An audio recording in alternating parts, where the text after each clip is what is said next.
Hi,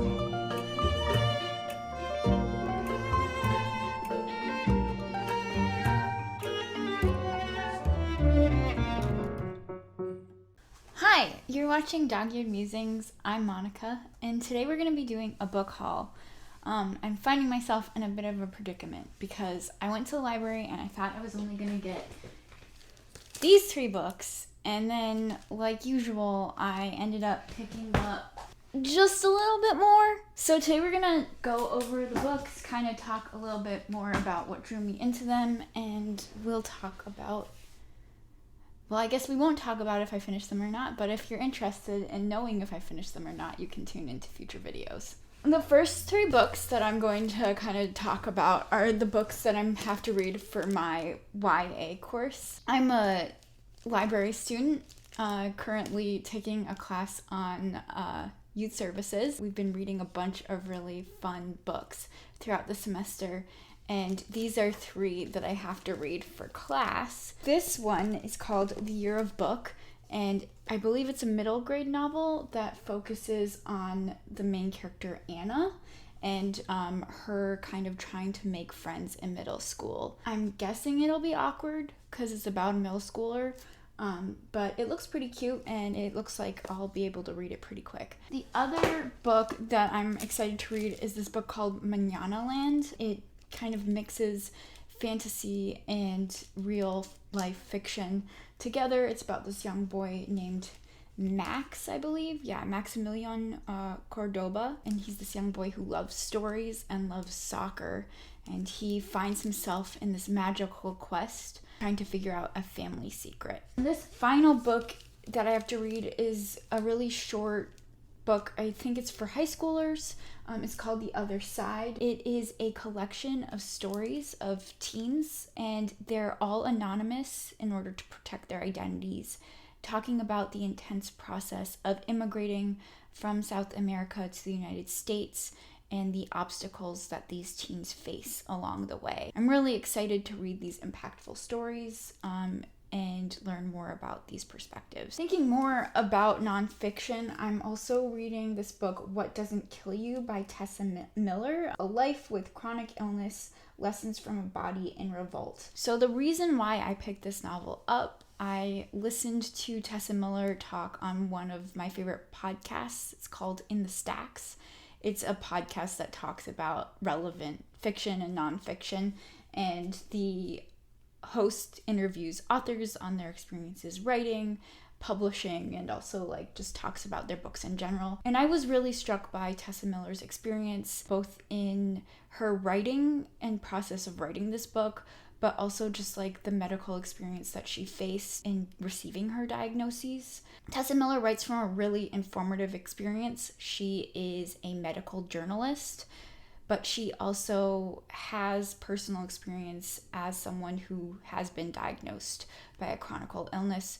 So she kind of couples this memoir with really factual evidence of the medical health community, and kind of talking about the obstacles that people face in receiving health care due to America's healthcare system. I really have been appreciating how self-aware Tessa Miller is. She talks about her personal experience, but she also talks about the obstacles that people of color, especially Black women, face, as well as just the intersectional facets within the medical community and all of those obstacles as well.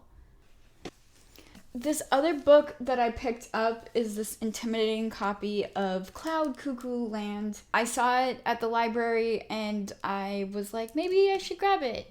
And I have no idea what it's about. I feel like I've heard literally everyone on BookTube and every book podcast talk about this book. Everyone's picked up this book, but no one has really talked about if they enjoyed reading the book or not.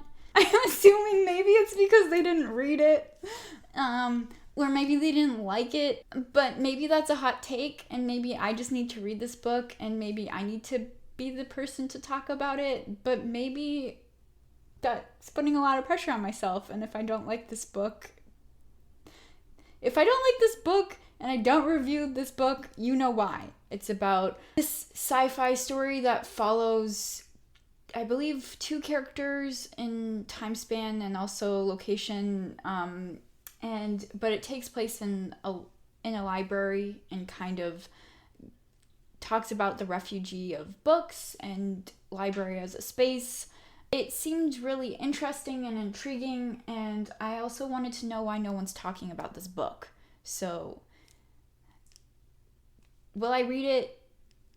Who knows? Will I finish it? Who knows?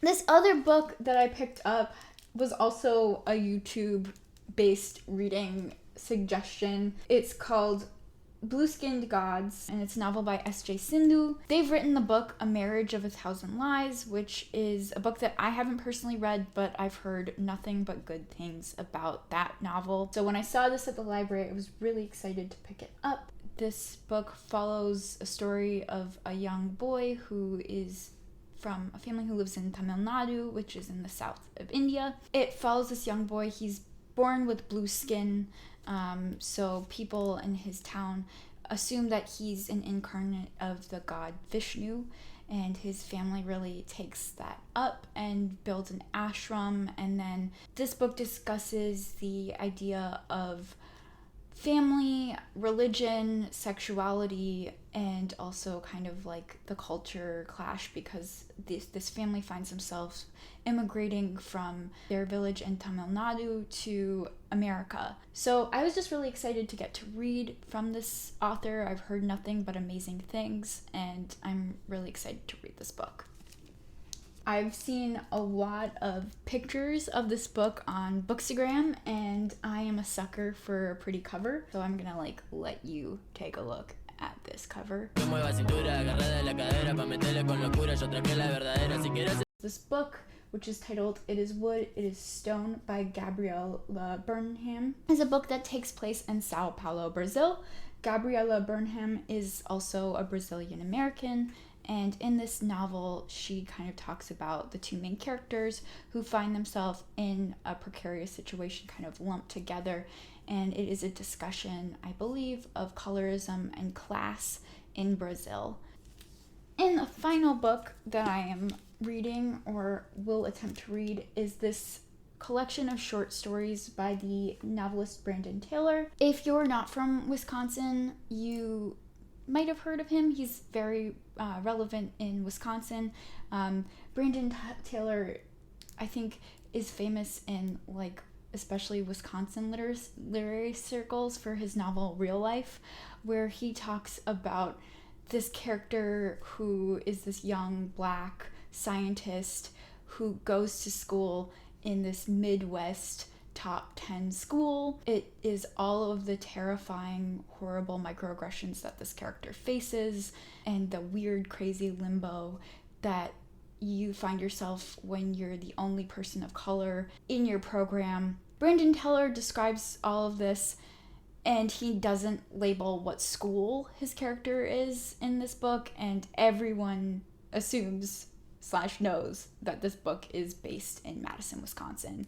Why people just love that book is just because it is so true. I think that's what drew me to his next collection of stories, is because Brandon Taylor just really explains things in a way that is so cutthroat, and I know that this will happen in this collection of short stories. And I'm also really excited to read more short story collections. I think he'll do a good job of writing a collection that is really exciting. So that was my haul. As you saw, it was a little bit more than 3 books. I probably will get these done in 3 weeks. We'll see. My semester's been a bit crazy. If you're curious, I'll probably do a review or 2 of these books that are in this collection. Thanks for tuning in. If you like this video, please like or subscribe. This has been Dog-Eared Musings. I'm Monica. See ya.